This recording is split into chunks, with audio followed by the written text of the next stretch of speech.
ನ್ಯೂಸ್ಗೆ ಸ್ವಾಗತ. ನಾನು ಚಂದ್ರಕಲಾ ಗೋವಿಂದಪ್ಪ. ಅಪರೂಪದಲ್ಲೇ ಅಪರೂಪ ಈ ಮದುವೆ. ದಲಿತ ಹುಡುಗಿ ಕೈ ಹಿಡಿದ ಬ್ರಾಹ್ಮಣ ಸಮುದಾಯದ ಯುವಕ. ಕಾಫಿ ನಾಡಿನಲ್ಲಿ ಅರಳಿದ ಅಪರೂಪದ ಪ್ರೇಮ ಕಾವ್ಯ. ಕರ್ನಾಟಕದ ಕೆಲವೆಡೆ ಮರ್ಯಾದಾ ಹತ್ಯೆಗಳ ಭೀತಿಯಿಂದ ಜಾತಿ ವ್ಯತ್ಯಾಸವಿದ್ರೆ ಯುವಕರು ಮದುವೆಯಿಂದ ಹಿಂದೆ ಸರಿಯುವ ಅಥವಾ ತಂದೆ ಒಪ್ಪಿಗೆ ಇಲ್ಲದೆ ತಾಯಿಯ ಒಪ್ಪಿಗೆ ಇಲ್ಲದೆ ಮದುವೆ ಆಗೋದಕ್ಕೆ ಹೆದರುವ ಪ್ರಕರಣಗಳು ವರದಿಯಾಗಿವೆ. ಅವಕ್ಕೆ ಕಾರಣನೇ ಇಲ್ಲದಂತೆ ಹೆದರುವ ಪ್ರಕರಣಗಳು ವರದಿಯಾಗಿವೆ.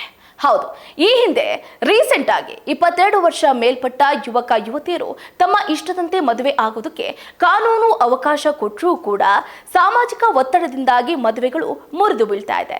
ಜಾತಿ ಭೇದ ಕಾರಣ ನೀಡಿ ಪ್ರಿಯಕರನೊಬ್ಬ ಮದುವೆಗೆ ನಿರಾಕರಿಸಿದ್ರಿಂದ ಮನನೊಂದ ಯುವತಿಯೊಬ್ಬಳು ಈ ಹಿಂದೆ ಆತ್ಮಹತ್ಯೆಗೆ ಶರಣಾಗಿದ್ದ ಘಟನೆ ನಡೆದಿತ್ತು.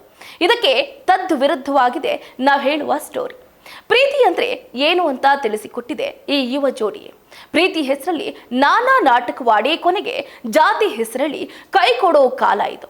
ಆದ್ರೆ ಈ ಕಾಲಕ್ಕೆ ಒಳ್ಳೆ ತಿಳುವಳಿಕೆ ಪಾಠವನ್ನ ಈ ಜೋಡಿ ಕಲಿಸಿದೆ ನೋಡಿ. ಚಿಕ್ಕಮಗಳೂರಿನಲ್ಲಿ ಬ್ರಾಹ್ಮಣ ಸಮುದಾಯದ ಯುವಕ ಸಚಿನ್ ಮತ್ತು ಪರಿಶಿಷ್ಟ ಸಮುದಾಯದ ಯುವತಿ ಸಾವಿತ್ರಿ ಜಾತಿ ಸಂಕೋಲೆ ಮೀರಿ ಪ್ರೀತಿಸಿ ವಿವಾಹವಾಗಿದ್ದಾರೆ. ಬೌದ್ಧ ಸಂಘಟನೆಯು ಅಂಬೇಡ್ಕರ್ ಭವನದಲ್ಲಿ ಆಯೋಜನೆ ಮಾಡಲಾಗಿದ್ದ ಸಾಮೂಹಿಕ ವಿವಾಹದಲ್ಲಿ ಈ ಜೋಡಿ ದಾಂಪತ್ಯ ಜೀವನಕ್ಕೆ ಕಾಲಿಟ್ಟಿದೆ. ಚಿಕ್ಕಮಗಳೂರಿನಲ್ಲಿ ಅಪರೂಪದ ಮದುವೆಗೆ ಎಲ್ಲರೂ ಸಾಕ್ಷಿಯಾಗಿದ್ದಾರೆ. ಹೌದು, ನಿಜಕ್ಕೂ ಕೂಡ ಇದು ಅಪ್ಪಟ ಮದುವೆ ಅಂತಾನೆ ಹೇಳ್ಬೋದು. ಈ ಕಾಲದಲ್ಲಿ ಜಾತಿ ಜಾತಿ ಅಂತ ಹೇಳಿ ಎಷ್ಟೋ ಕೊಲೆಗಳು ಆಗ್ತಾ ಇದೆ. ಆದರೆ ಕಾಫಿ ನಾಡಲ್ಲಿ ಈ ಅಪರೂಪದ ಮದುವೆ ನೋಡಿ ಎಲ್ಲರೂ ಕೂಡ ಖುಷಿ ಪಟ್ಟಿದ್ದಾರೆ. ಜಾತಿ ಸಂಕೋಲೆ ಮೀರಿ ಬ್ರಾಹ್ಮಣ ಸಮುದಾಯದ ಯುವಕ ಈ ರೀತಿ ಪರಿಶಿಷ್ಟ ಸಮುದಾಯದ ಯುವತಿಯನ್ನ ಕೈ ಹಿಡಿದಿದ್ದು ಬಹಳ ಸಂತಸದ ವಿಷಯ. ಬೌದ್ಧ ಸಂಘಟನೆ ಆಯೋಜನೆ ಮಾಡಿದ್ದ ಸಾಮೂಹಿಕ ವಿವಾಹದಲ್ಲಿ ಈ ಜೋಡಿ ದಾಂಪತ್ಯ ಜೀವನಕ್ಕೆ ಕಾಲಿಡಿತು. ಚಿಕ್ಕಮಗಳೂರು ನಗರದ ಅಂಬೇಡ್ಕರ್ ಭವನದಲ್ಲಿ ಈ ಮದುವೆ ನಡೆದಿದ್ದು ನವ ಜೋಡಿಗೆ ಜನ ಶುಭವನ್ನ ಹಾರೈಸಿದ್ದಾರೆ. ದಲಿತ ಯುವತಿ ಸಾವಿತ್ರಿಯ ಪ್ರೀತಿಸಿ ಮದುವೆಯಾದ ಸಚಿನ್ ಸಾಮಾನ್ಯವಾಗಿ ಯುವಕರು ಪ್ರೀತಿಸುವ ವೇಳೆ ಜಾತಿ ಧರ್ಮ ನೋಡೋದಿಲ್ಲ. ಆದರೆ ಮದುವೆ ವಿಚಾರ ಬಂದಾಗ ಜಾತಿಯ ನೆಪ ಹೇಳಿ ಅನೇಕರು ದೂರರಾಗ್ತಾರೆ. ಅಥವಾ ಆಸ್ತಿ ಅಂತಸ್ತಿನ ಅಂತರದ ಕಾರಣಕ್ಕೆ ಅಥವಾ ಅಪ್ಪ ಅಮ್ಮ ಸಂಬಂಧಿಕರು ಒಪ್ಪೋದಿಲ್ಲ ಅಂತ ನೆಪ ಹೇಳಿ ದೂರಾಗ್ತಾರೆ. ಆದರೆ ಇಲ್ಲಿ ಸಚಿನ್ ಅವರು ಪ್ರೀತಿಸಿದ ಹುಡುಗಿಯ ಜಾತಿಯನ್ನು ಲೆಕ್ಕಿಸದೆ ಕೈ ಹಿಡಿದಿದ್ದಾರೆ. ಹಾಗಾದ್ರೆ ಈ ಪ್ರೀತಿ ಶುರುವಾಗಿದ್ದು ಹೇಗೆ?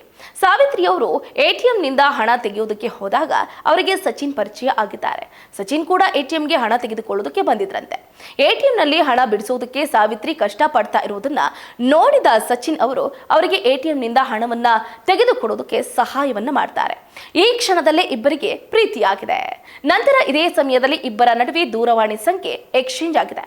ಮಾತಾಡ್ತಾ ಮತ್ತಷ್ಟು ಹತ್ತಿರವಾಗಿದ್ದು ಮದುವೆ ಆಗೋದಕ್ಕೆ ನಿರ್ಧಾರವನ್ನ ಕೈಗೊಳ್ತಾರೆ.